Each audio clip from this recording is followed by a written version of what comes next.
1962-2012, PSA Mulhouse fête ses 50 ans. Aujourd'hui, le site compte plus de 10 000 salariés et s'étend sur 320 hectares dont 95 bâtis. Rien à voir avec ses débuts qui commencent dès 1960. C'est dans le secret que Peugeot s'établit sous le nom d'Indénor pour Industrie de l'Est et du Nord afin de désengorger le site de Sochaux. Peugeot défriche à l'époque 316 hectares de la forêt de la Harte en accord avec la mairie de Mulhouse et embauche 400 personnes. Mécanique ouvre ses portes en 1962 et l'année suivante, la forge, l'une des plus grandes du groupe PSA en Europe, ainsi que la fonderie et l'outillage complètent le dispositif. Les usines du pôle métallurgique de Mulhouse sont nées. L'aventure ne s'arrête pas là. En 1971, Mulhouse devient une usine terminale. Cela veut dire que le site est désormais capable d'assembler une voiture au complet. Si la première voiture produite est la 304, c'est la 104 qui va marquer le site. Elle est la première voiture 100% mulhousienne. Ce n'est pas moins de 1,2 million de véhicules qui seront produits. Mais la réalité économique rattrape rapidement le site de Mulhouse. Suite au rachat difficile de Chrysler Europe, le groupe est exsangue au début des années 80, au point que les employés du site sont envoyés couper du bois pour s'occuper. Il faut trouver de nouveaux investisseurs et moderniser le site d'urgence. C'est le kit ou double du projet M24 qui cache la 205. Les banquiers investissent 625 millions de francs dans la tôlerie qui deviendra le ferrage. La nouveauté ? La pince est remplacée par le robot et la 205 devient le premier modèle dont la caisse en blanc est assemblée par un processus automatisé. Le succès est retentissant, Peugeot dégage une image jeune et branchée. Et en prime, la brillante carrière sportive de la 205 Turbo 16 permettra au groupe PSA de retourner sous les feux de la rampe. Si la 206, sortie en 1998, constitue la voiture la plus vendue de la marque, obligeant à l'époque Mulhouse à produire 9000 véhicules par semaine, la compétition reste le nerf de la guerre. Pour rester dans la course, le site se doit d'innover. Des expérimentations comme la 205 électrique ont vu le jour par le passé. Aujourd'hui, la fonderie de Mulhouse s'est modernisée et fabrique le tout nouveau moteur EB à 3 cylindres, permettant d'économiser 25% d'essence par rapport à un moteur 4 cylindres de puissance équivalente et qui va équiper la toute nouvelle 208. Ce véhicule, d'ailleurs, rejoindra les lignes de production de Mulhouse dès septembre 2012. Ce parcours, on le doit avant tout à ces femmes et ces hommes qui ont à cœur de défendre un savoir-faire industriel. Ce reportage se propose de remonter tout le processus de production pour découvrir comment une voiture se fabrique de Mulhouse de A à Z, de la forge à la qualité, en passant par l'emboutissage, la peinture ou encore le ferrage.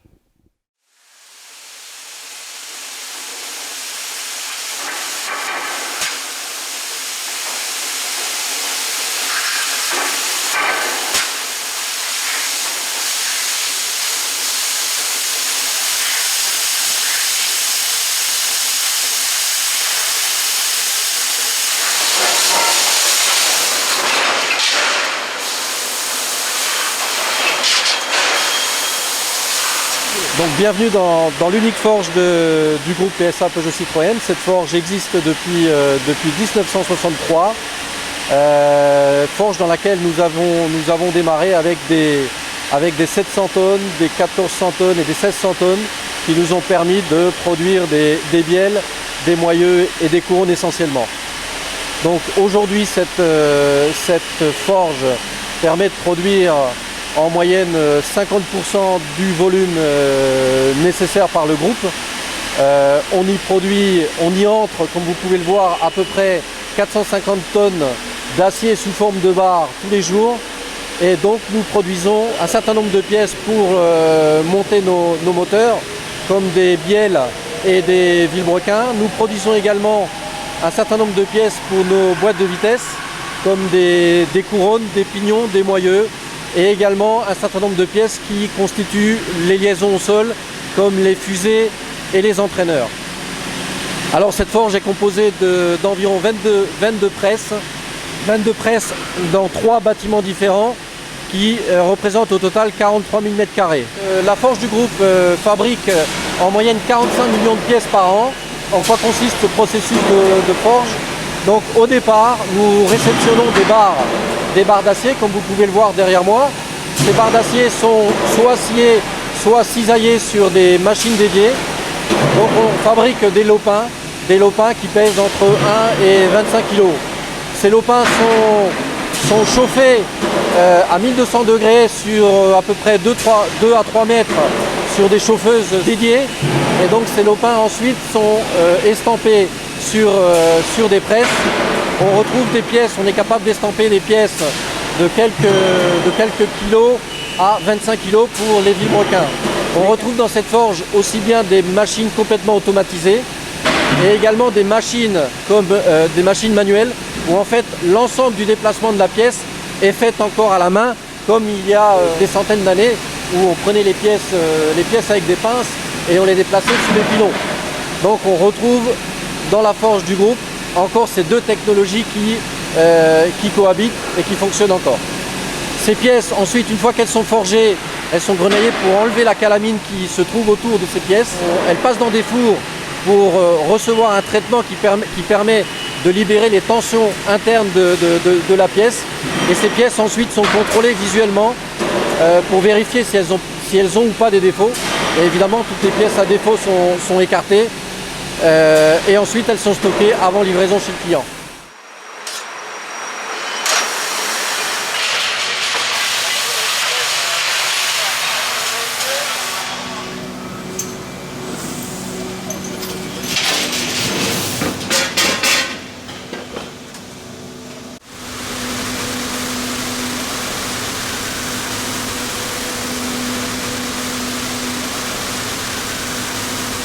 La fonderie de Mulhouse a été créée en 1963 et depuis 1969 nous utilisons le processus de fonderie sous pression et nous fabriquons depuis 1993 des carters cylindres pour fabriquer des moteurs pour le groupe PSA, mais aussi des moteurs qui seront vendus chez d'autres constructeurs automobiles.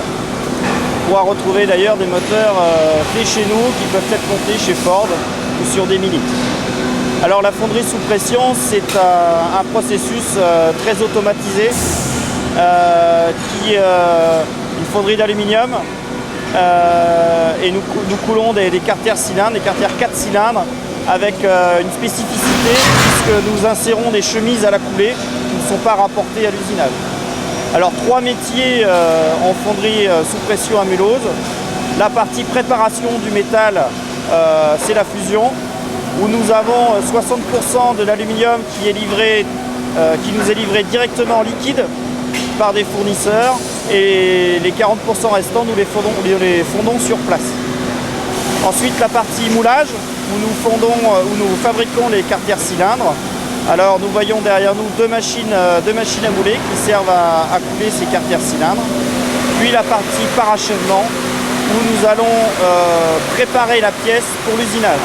Et en particulier, nous la préparons pour pouvoir assurer un certain nombre de contrôles, un contrôle aspect 100%, mais aussi un contrôle étanchéité pour pouvoir garantir les fonctions principales du moteur. La fonderie en quelques chiffres, donc la fonderie de Mulhouse, c'est 170 tonnes d'aluminium consommées tous les jours pour produire 120 tonnes de pièces au moulage. Ça représente à peu près 8000 pièces par jour avec 15 machines à mouler.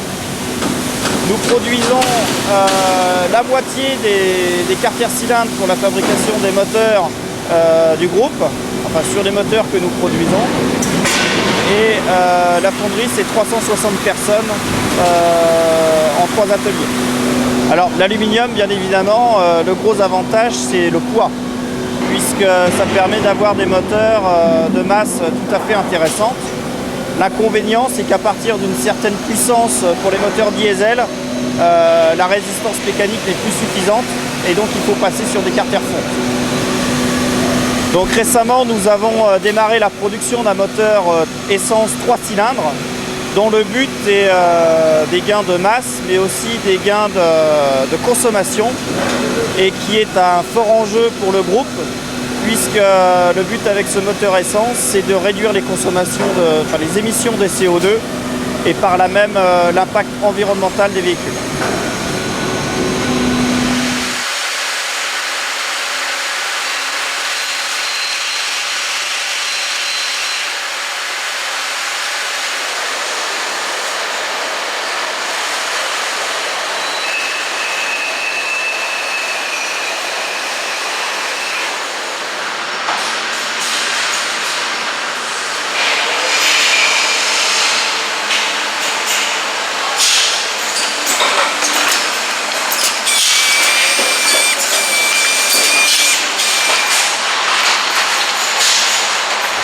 Mécanique a été, disons, déboisée au milieu de la forêt de la Harte en 1962.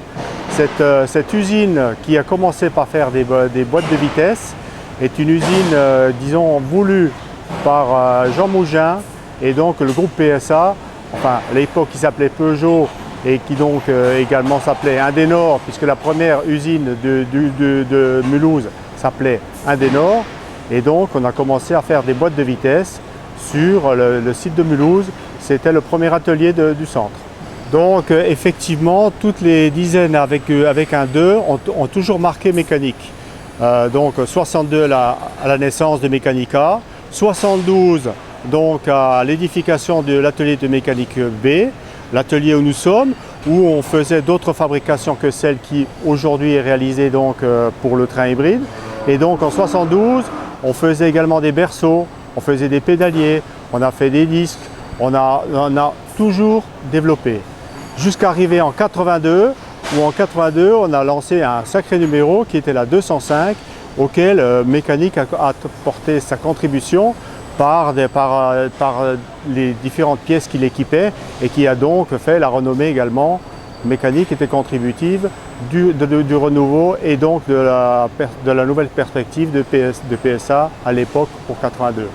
Dans son évolution, aujourd'hui en 2012, je vous présente la perspective du train hybride qui est donc une toute nouvelle technologie pour les liaisons au sol, puisque c'est notre métier de base, la liaison au sol pour un véhicule. La liaison au sol, c'est quoi? C'est les 4 roues et la direction qui articulent tout le véhicule. Donc ce train hybride équipe des véhicules qui sont faits soit à Sochaux, soit à Rennes. Donc la 3008 et la DS5 qui sont réalisées à Sochaux et la 508 qui est réalisée à Rennes. Donc c'est des véhicules sur lesquels des véhicules haut de gamme, sur lesquels est monté donc ce berceau qui fait office de train arrière également, avec muni d'un bloc moteur électrique capable donc de faire avancer le véhicule de façon autonome en électrique.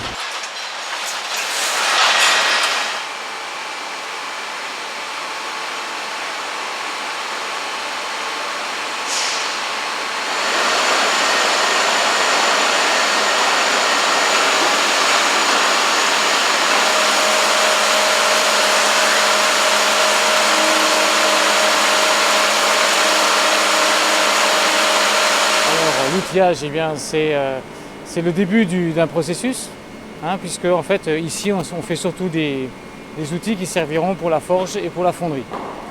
En forge, eh bien, comment ça se passe? Vous prenez une barre d'acier, vous le chauffez à 1280 degrés et vous le mettez entre 2 matrices, ce qu'on appelle les matrices, donc les outillages qu'on fabrique ici. Et vous appuyez très fort dessus, entre 1000 tonnes et 5000 tonnes. Et donc, quand vous faites ça, eh bien, vous usez l'outil.